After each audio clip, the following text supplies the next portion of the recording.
Yes, hello everyone. Good afternoon to all of you. So, after the paragraph writing lesson, I welcome you to this next important lesson on describing graphs. So, as you all know, we now know about how to write a well organized paragraph. And based on that, we are moving on to our lessons how we are going to write a good answer by describing a graph. So, this is an important lesson because not only in your academic field, after when you passed out from this university, this describing graphs is very important in your official environment. Not only that, describing graphs is a part of a question comes in some international exams like IELTS, International English Language Testing System. So that's why this kind of a lesson is very important, because once you passed out from this university, also you need to face certain examinations. There also you can face those examinations confidently. So now let's look at this lesson about describing graphs. Yes, first of all, let's have a good understanding about why we are using graphs or charts in our day-to-day work, so in our academic purposes and also in our office environment also. Yes, so most importantly, as you can see, we are using graphs because through a graph or through a chart, we can analyze our data accurately. For an example, rather than doing it verbally, if you do your analysis of your data through a graph or a chart, then you can do it very accurately, because then it is very clear to an audience. At the same time, it will be clear to the person who's doing it. That's why my second point is mentioned. It is very easily understood. If you mention certain data through a graph, or if you are mentioning your data through charts or a table, then it is very easily understandable to the audience. For an example, I will explain this later. If I say the female population in the university has risen dramatically, rather than just saying it through words, if you show it through a graph like two bar charts, the male population and the female population, like that, if you show that female population bar in a little higher position, then it is easily understood. Female population has risen over the years. So if you can show it through a graph, it is easily understood. And the other thing, it is very reliable, because most importantly, in progress reports, in your answers, in a dissertations, in assignments, we are using these graphs or charts, because then whatever you are telling, whatever your results, those are very reliable, rather than just telling it over the phone. Like that. And the other thing, very persuading.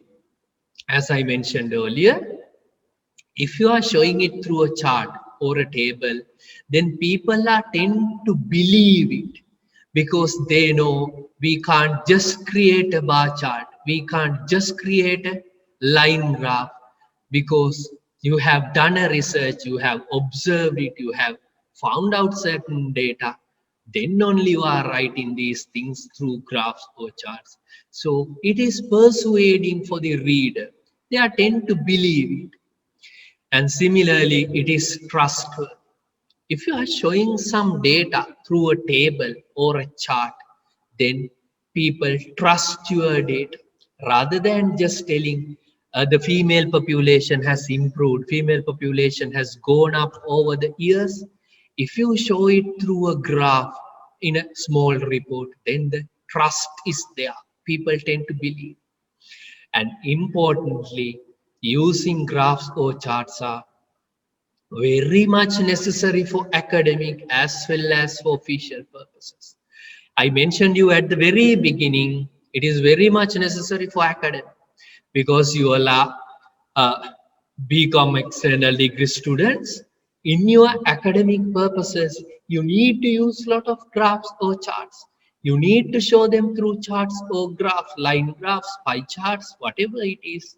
You may have assignments, you may have a lot of answers to write for the examination, and you may have a lot of presentations to do important. So in all these things, make sure whatever you are talking about, try to include at least 3 or 4 graphs, because you can't just provide your data. The Cargill's Food City is the most popular supermarket chain. You can't just tell it.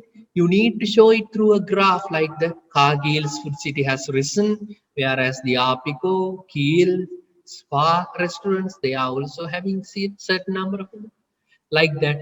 It is very important for academic purposes. At the same time, using graphs or charts are very much important for official purposes at the same time. Because once you passed out from this university or once you are doing your job, you may need to do a lot of presentations.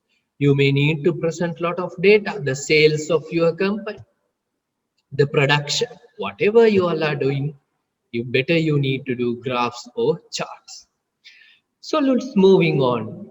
So graphs are important for academic and official purposes, I mentioned, because those are very important in writing reports. Because in both instances, whether academic or whether official purposes, you need to write reports, maybe progress reports, or maybe some other information only small reports, whatever it is, you need to include graphs. At the same time, towards the end of your degree program, you need to provide a dissertation, which is also known as you need to write a thesis.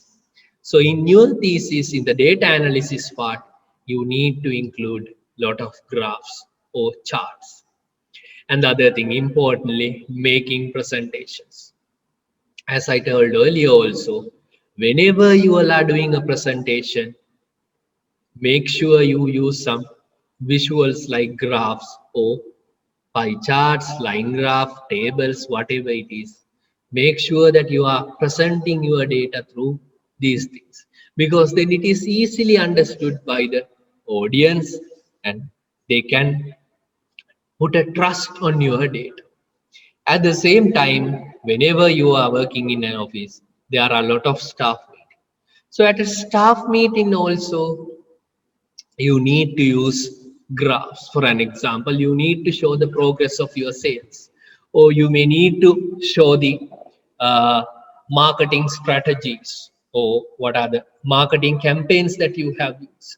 So everything you can use with a graph or a chart. So that's why the importance of graph relies whether it is academic or whether it is in your office environment.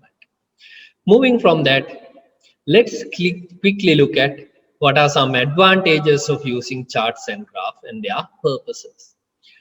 So as you know, it's a quick way for the audience to visualize what you are saying. Rather than just listening to what we are saying, it is very much important to show your data through a graph. The audience can visualize it very quickly.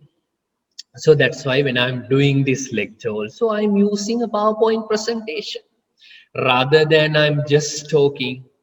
If I show you these things through my PowerPoint slides, then it is easy for you all to understand. Same thing applies when you're using a graph or a chart. It's a quick way for the audience to visualize. Though you can't understand my words, though you can't understand my accent, doesn't matter. You can see the words that I am talking. So it is easy for you all to understand.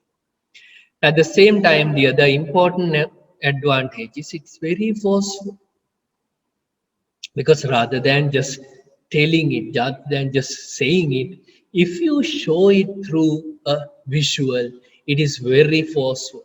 It goes to the mind of the reader very quickly. Similarly, it is very convincing. You can prove certain things to your audience very easily. That's what it means. It is very convincing. Audience tend to believe. And the other thing, it's a very compact way to convey information. Compact means very short and sweet way to show information. The male and the female population growth over the years rather than is talking. If you show a small bar chart, it's a very compact way of telling information. Similarly, it's a more interesting than just talk or print. It is very interesting rather than just talking or printing. So those are the advantages using charts and graphs. And the other thing, as I mentioned earlier also, there are several purposes. Why we are using graphs or charts? Because you can show and also you can compare changes. Male population and the female population. You can compare easily. The male population is this, but female population has risen. The oil production in 1990, oil production in 2050, like that. You can easily compare what's the difference, like that. And also to show and compare the relationships. For an example, the oil production and the oil consumption, like that. You can show through a line graph or a bar chart. Oil production is this, but oil consumption is higher. So you can compare those relationships. And also finally, to bring facts to life. You may have lot of data. The Cargill's Food City is the most popular retail supermarket chain. But rather than just telling it, you can bring those facts to life through a graph or a pie chart. So those are the uses of graphs and charts in the academic as well as in the official purposes. Yes, is that clear? Okay, let's move on. Yes, so other thing is about writing about graphs.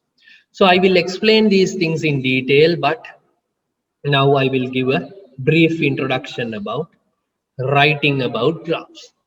So whenever you all are describing a graph, what is expected from you is to write what is happening or what happened. Yes, and the other thing, you need to look for the main change over time. So you know, learn about the advantages of these things, and when entering into writing about graphs, so when describing, these are the things expected from you. You need to find about the main change over time, or the most noticeable thing about the graph. What is the most noticeable thing? And if you can see a pattern over time, for an example, the oil production, oil consumption, the USA oil production, USA oil company, like that, there can be several things. You need to identify the patterns over time.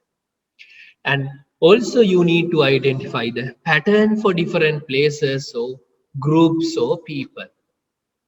So those are the things that you need to look for when writing about graphs, but I will explain them in more detail.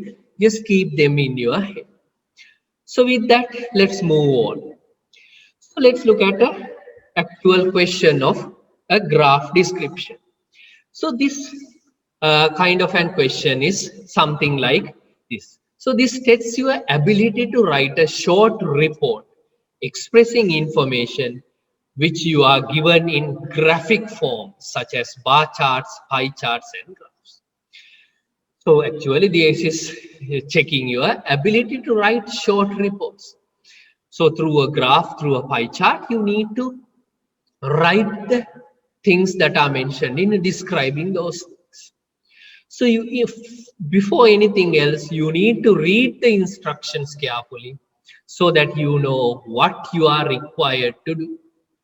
So this is usually to describe or compare the information in the graphic info. So normally what is expected from you is to describe or compare the information in the graphic info. So you can underline the keywords in the instruction notes. When you are getting a question, something like that, you can underline certain keywords and make an outline plan of the reports. Hope you can remember when I was talking about paragraph writing. So before entering into writing straight away, I ask you to do an outline plan. That means on the paper itself, make sure that you are writing something in point form, the outline thing, by mentioning that what are the things that you are going to write. So when you going to start with a brief description of what the report is about. So first thing, it should be a brief description. I will explain them in more detail, but here I am just giving a guidelines to entering into a graph or a pie chart or a describing process. And you can use suitable headings if you wish. If the graph or the given graph or the pie chart have a suitable heading, you can use it. And try to use a wide range of appropriate vocabulary and grammatical structures. Whenever you are go on describing, what is expected from you is to use a wide range of vocabulary and grammatical structures. And you should not invent any information for this one. So that is also very important, because you need not to imagine certain information. Invent means you are creating. The oil production has increased maybe because of the industrial revolution. No need, because you don't know because of what's the reason that it has increased, whether the industrial revolution, because of COVID-19 thing, you never know. So do not invent any information. That means do not go on creating any information. So this is the sample question sometimes you will receive. So these are the things that you need to be aware of. That means you need to have an outline, a brief description of the graph or the bar chart or the pie chart, whatever it is. Yes, let's move on with graphs and some more details with your writing. Check that you have written your answer in 120 or 140 words. So normally it is expected you to write 150 report. So in that you need to count, do not count each and every word. You can multiply the number of lines by the average number of words per line. You can easily do it. You can multiply the number of lines by the average number of words per line.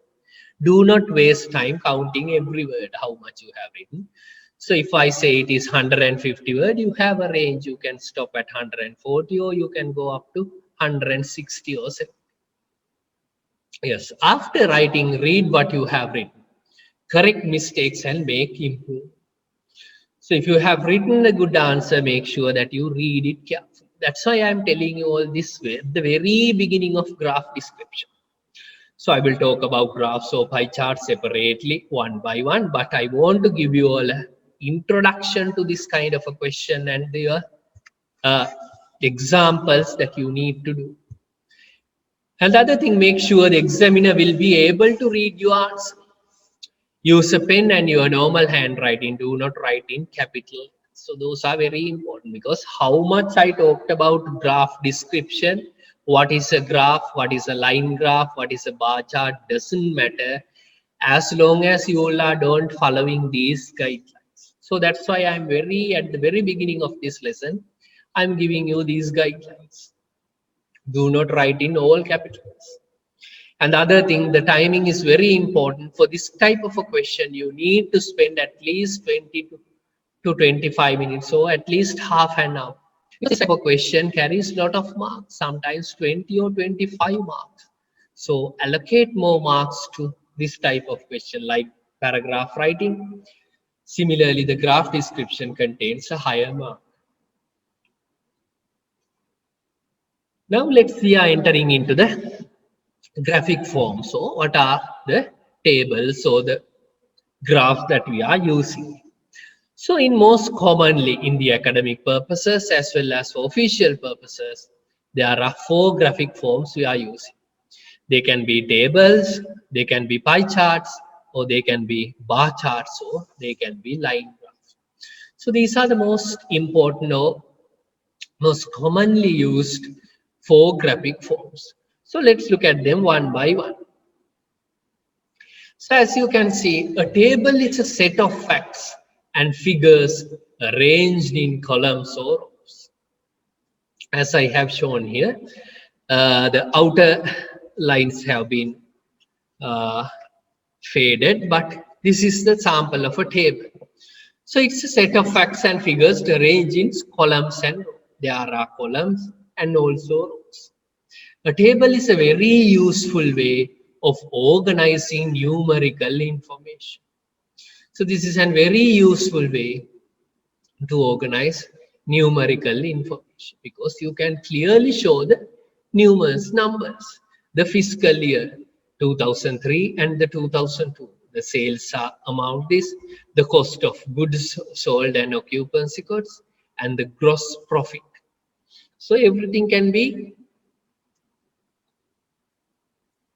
clearly mentioned through this type of a table. Because rather than you just telling it in through words, if you show it to a table, it is very clear for the audience. So the table is a very important thing.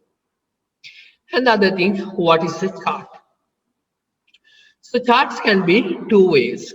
So it's a diagram that makes information easier to understand by showing how two or more sets of data are related. Normally through a bar chart or a pie chart, we are showing two or more sets of data. So there are two common types of charts like pie charts and bar charts. So also the graphs also included here like line graphs. So all these are the most common way of showing the data through a graphical formation. So let's look at them one by one. Yes, a pie chart. So hope you all have seen this type of a pie charts. So it's a circle divided into segments. So a pie chart means it's a circle divided into several segments. Normally it is usually used to show percentages. So for an example, look at the pie chart below. It shows the British supermarkets market share. So who owns the market share like Tesco, Sainsbury, Asda, Safeway? Those are the things, and the percentages have been mentioned. Normally around the circle, the percentages will be mentioned. So this is an example of a pie chart. And moving from that, this is an example of a bar chart.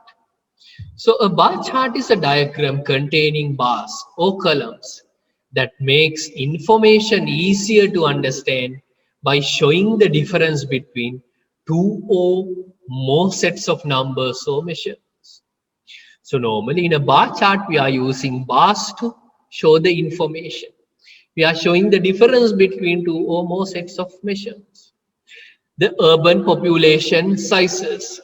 The London is the highest. Birmingham, Manchester, Leeds, like that, population in million shown in the vertical line, whereas the cities have been mentioned in the horizontal line. So those are the two important lines that you find in a bar chart. Is that clear? Yes, is that clear? They are showing the difference between two or more sets of measurements, and it is very clear for the audience to identify which is the highest, which is the second highest, and the third, like. So moving from that, there are more examples. Again, a graph is a diagram containing lines or curves. Sometimes there can be line graphs, which shows the trends of two or more sets of numbers or measurements. So look at the line graph there. It's showing the benchmark results. So the lines are showing the figures. Yes, so the other important thing is describing trends in a graph. So that is the important thing. You need, whenever you all are describing a graph, you need to describe trends. So first of all, you need to identify what are the trends in a graph. Yes, so what is a trend? Trends are the changes or movements in facts and figures over a period of time. So normally a trend being kind of a fashion. In the April, normally the sales of textiles are going up because of the festive season. And in the rest of the period, the trends are going down. But again, during the December, New Year, Christmas season, again the trends are going up. So those are the trends mean. It's are the changes or movements in facts or figures over a period of time. So there may be upward and downward trends. So trends can go high. The textiles go high. Sometimes they are going downwards and again going up. So those are the importance of trends. And trends may happen at different pace and with different momentums. So the trends have a different pace. Sometimes they have a very sharp increase, or sometimes they are increasing gradually over a period with a different momentum. That's what it means. So whenever you get a graph or a line graph, you need to identify these upward or downward movements. So whenever you all are describing trends, they can be described using verbs, nouns, adjectives, and adverbs.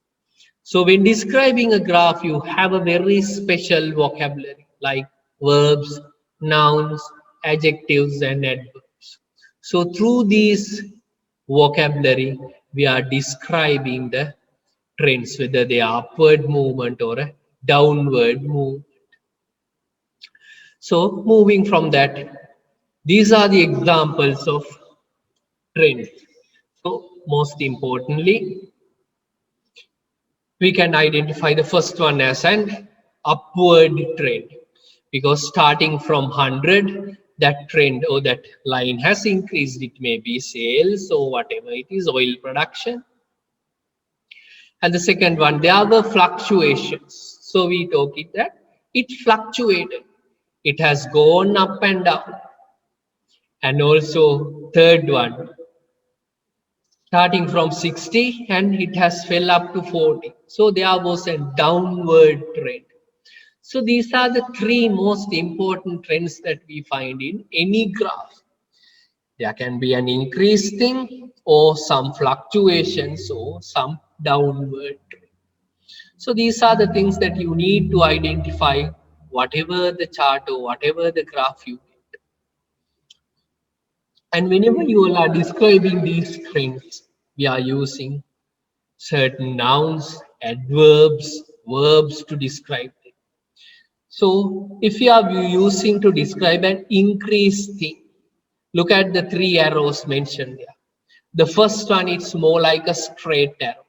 So such things are known as very rapidly increased or very dramatic increase or very sharp increase.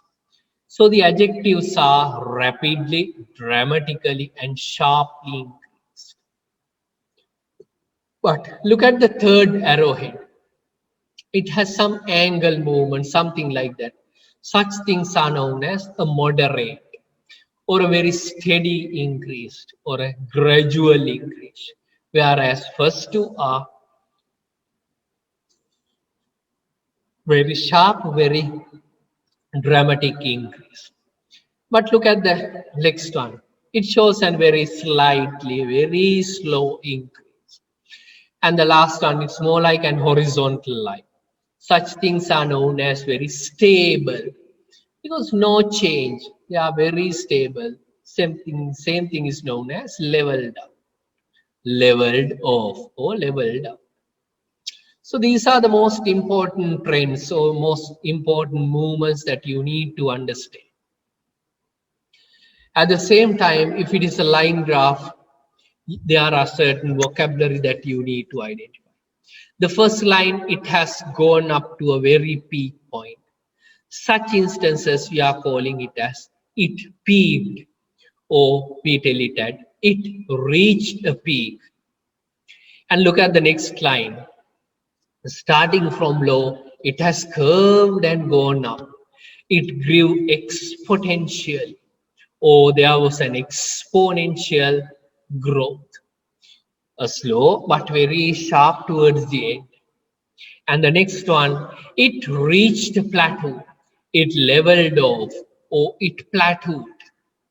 It has increased to up to a certain level and it has stopped going up and down. It has leveled off. And the next line, it remained constant throughout the period, no upward or downward trend. It remained constant like this. So these are the things that you need to mention when it comes to describing certain patterns. Yes, so whenever you all are going to describe certain movements, whether increased movement or a downward movements, there are certain verbs to describe those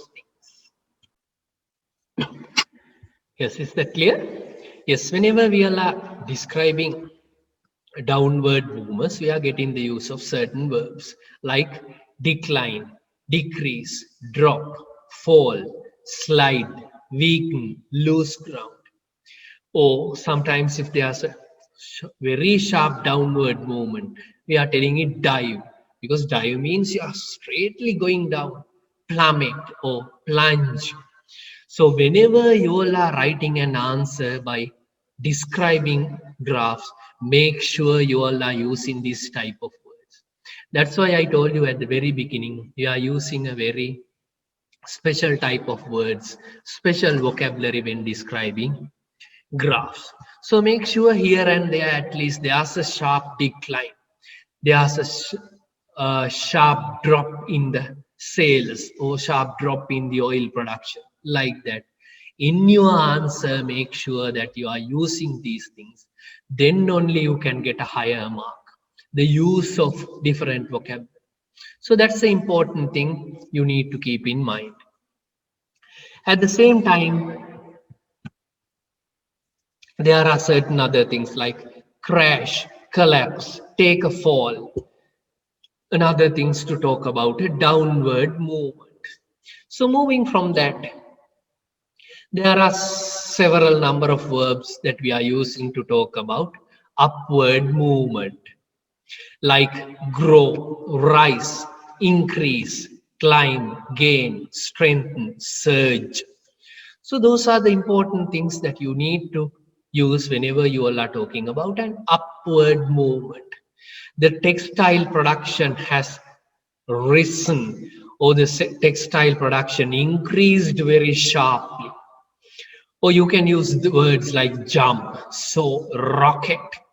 So if you find a very sharp increase like this, a straight increase, you are telling that the sales have skyrocketed, or you are telling it's go through the roof.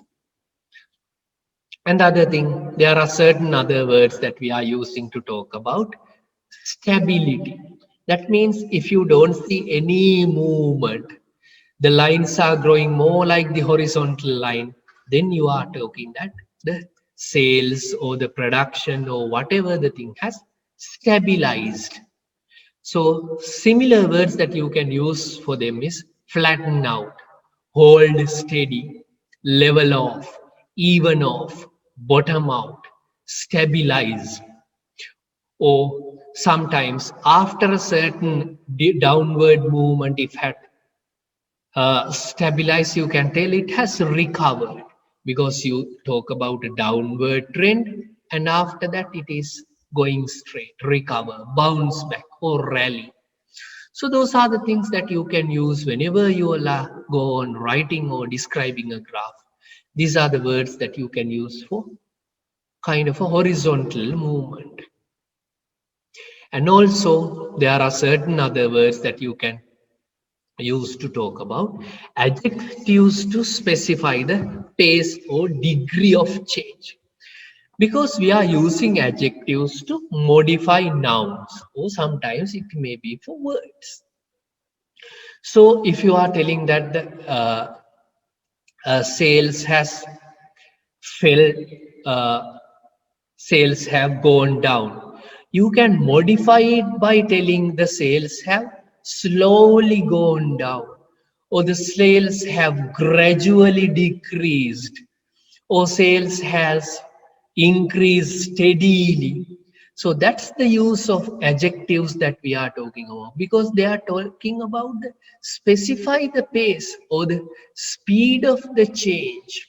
There's a moderate fall, not a very rapid fall, a moderate or a marginal increase. Like that, there are certain adjectives that we are using: rapid, fast, sharp, dramatic, exponential.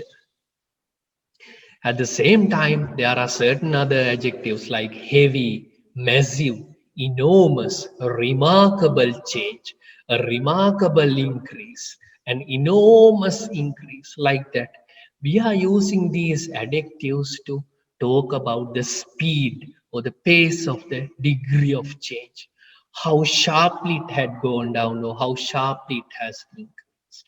So make sure that you have a good understanding about these adjectives also, because I will show you sample answers in my sample answers video in the next lesson. Then you will realize what are the things that you need to include when writing an answer for this kind of a question. Moving from that, there are three other things like nervous, perilous, disastrous. These are again some other adjectives to talk about the degree of change. Because you can use two sentence structures to write these things. Like the structure one, we are using the noun phrase plus the verb plus the adverb. Like, look at the line. The unemployment rate rose rapidly. So that's the way of writing an answer when describing a graph. The unemployment rate rose very rapidly, very sharp increase. But at the same time, the same thing can be written in the sentence structure, like there plus the be verb plus the noun phrase. Like, there was a rise in unemployment. Both forms are very good. You can select whatever the sentence structure is preferable for you. There was a rise in unemployment, and also the unemployment rate rose rapidly. So these are the sentence structures that you can use when describing graphs.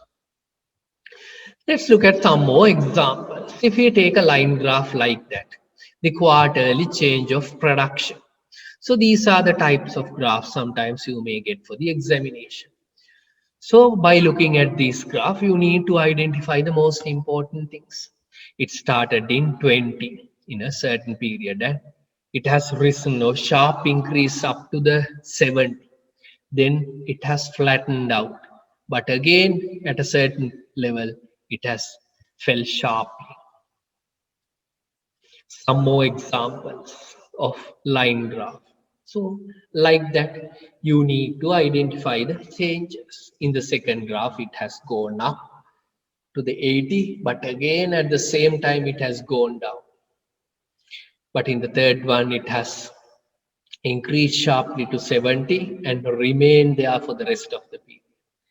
In the final one, it has started from 70 and gradually fall up to the 40.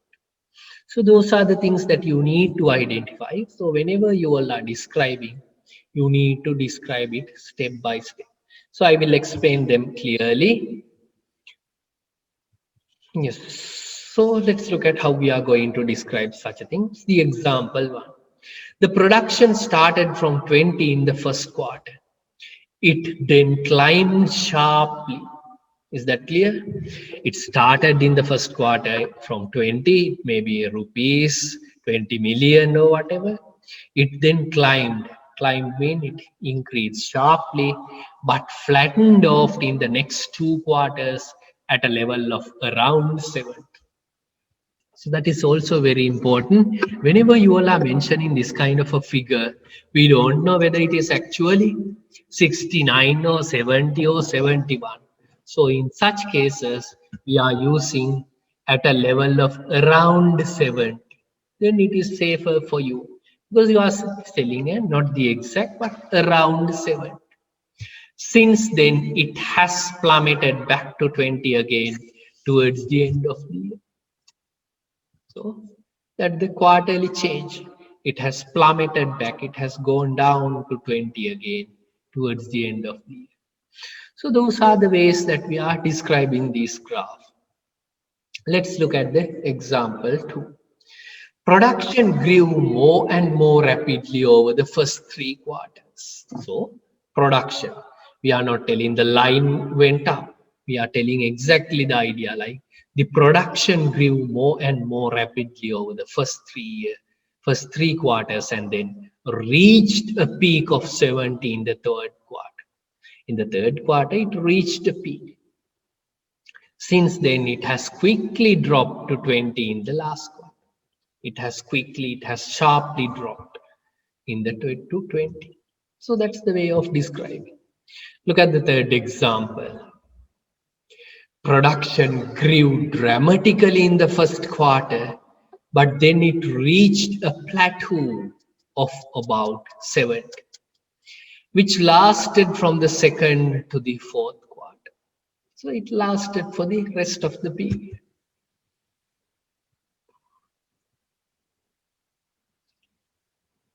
Yes, look at the example 4. Production peaked at 70 in the first quarter and then slid slowly but steadily over the year to 40.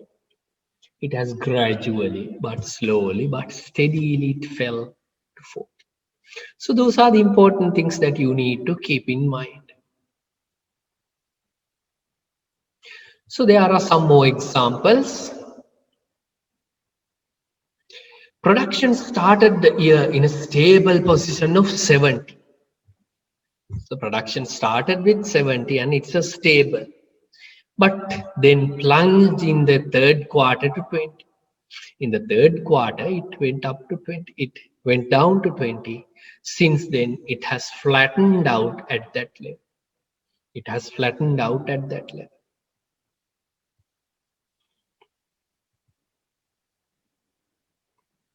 Example 6, starting the year at 70, production fell considerably over the first 3 quarters, reaching a low of 20. Since then, it has staged a partial recovery by ending the year at 40. It went very rapidly, reaching a low of 20, but it had a partial recovery. Example 7. Production has been fluctuating from 30 to 50 all year round. It has been fluctuating rather than just telling the same thing. Look at the way of telling such a movement. Production has been fluctuating from 30 to 50 all year round. Some more examples.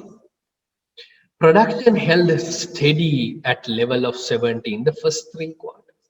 It was very steady in the first 3 quarters, but fell sharply in the last to reach a low of 20. In the last quarter, it fell to 20. Yes. After a considerable drop in the first 2 quarters, production bottomed out at 20. Since then, it has started to bounce back, reaching 50 in the last quarter. Reaching 50 in the last quarter. Production has experienced a strong, steady growth over the whole year. The line gradually going up. That means the production has gradually going up, climbing from 22 to the peak of 70. It's going up. There has been a slight increase in production over the years, rising from 60 to 70. There has been only a slight increase in production over the years, rising from 60, or it can be 59 sometimes, around 59 to it has gone up to 70.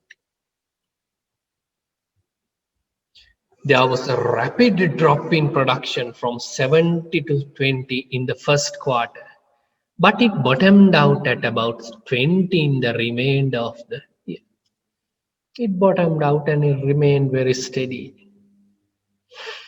Yes, so those are the line graphs and other things with regard to the single line graph. So normally in a single line graph, the structure is 3-phase structure. That means whatever the graph, there has to be a 3-phase structure. That means introduction, body, and the conclusion. And whenever you all are choosing information, it has to be very comprehensive. That means you need to give an overall idea, but at the same time, when giving an overall idea, it should be very selective. Selective of important ideas, important points, where it started, where it reached the peak, after that what happened, and towards the end what happened. That's what selective means. You are not going to mention each and everything. Your starting point, the peak, and again what happened, like that. It has to be very selective. At the same time, it has to be very logical and usually chronological. That means starting to the end. Using connective words, describe the trends period by period. So you need to mention them period by period. In the first period, in the 2000, what happened? 2005, 2010, like that. So in the three-phase structure, you have the introduction. That means the first paragraph. And also number two is the standard opening sentence you need to mention. In this standard opening sentence, normally we don't use any figures because you are giving a very overall idea. And we are using the present as plus the past tense because we are talking about something that has been happened before 2021, things that have happened. That's why we are using past tense. In the body paragraph, that means you can use 1 to 3 body paragraph, past, present, and the perfect tenses we are using because we are always describing something that had happened in the past. Most importantly, it is past perfect. It had increased or it had decreased. And in the conclusion, again, one paragraph, 1 to 2 sentences, again in the past tense, kind of an overall idea of the graph. Yes, so whenever you are choosing information, it has to be very comprehensive. That means you need to describe the whole graph fully. That means you can't miss out anything. But at the same time, you need to be very selective. Focus on the major trends on starting point, peak, after that what happened, and towards the end what happened. So you can divide the graph into main parts. That doesn't matter. You can divide the main section, the first part, the second part, and the conclusion towards the end of the graph. Like that, you can have it in several sections. And there are connective words that we are using when describing us. Because whenever you all are go on describing, you need to show a good connection. So these are the good connecting words that you can use at the beginning of the answer, at the middle of the answer, and towards the conclusion of your answer. So at the very beginning, you can use the graph shows or the graph represents, as can be seen from the graph or as indicated by the graph. So those are the things that you can use at the very beginning of a graph description. And in the body of the graph, you can use certain words like however. Whenever you are showing a contrasting words, you can use however, or in contrast, or in comparison, after, before, until. So make sure whenever you go on describing a graph, make sure that you have used these type of words. Like in the beginning, the graph shows, or the graph indicates, or the graph depicts, or however, in contrast, or in comparison. And when you are writing the concluding sentence, like in sum, or to sum up, or in concluding, or in conclusion, that's the most common one. In conclusion, try to use it. Very good. From the graph, it can be safely concluded that, oh, we are safe in concluding. You can use whatever you like, but much better you can use. In conclusion, the graph talks about the oil production over the period of 10 years, like that. In conclusion. Yes, so the other thing is the vocabulary. Whenever you all go on describing, you need to use different vocabulary. So you use a variety of sentence structures and words. That's why we talked about variety of words. In the beginning, you can use certain words like the graph shows, the graph highlights data. However, in comparison, to sum up, in conclusion, that's why a variety of sentence structures and words. And the other thing, be diverse in word classes. You need to use verbs, nouns, adjectives, and adverbs. At the same time, you need to avoid repetition. Do not go on describing the same thing again and again. You can describe the difference between the two levels, the male population, the female population. Also, you need to describe the end points, the starting point, the peak point, towards the end, what happens. And you can use the prepositions like by, of, to. And also, when talking about certain figures or certain numbers, you need to express approximation. That means appropriate. We can see that the sales has risen up to the 70 million approximately, because you don't know whether it is 70 million or 71 million. So expresses approximation all. So that's it about the introduction to the graph description. In my second lesson, I will talk about the sample answer and how are we going to construct the introduction part, the beginning, the middle part, and the ending part. So thank you very much for joining with us. See you all soon. Thank you.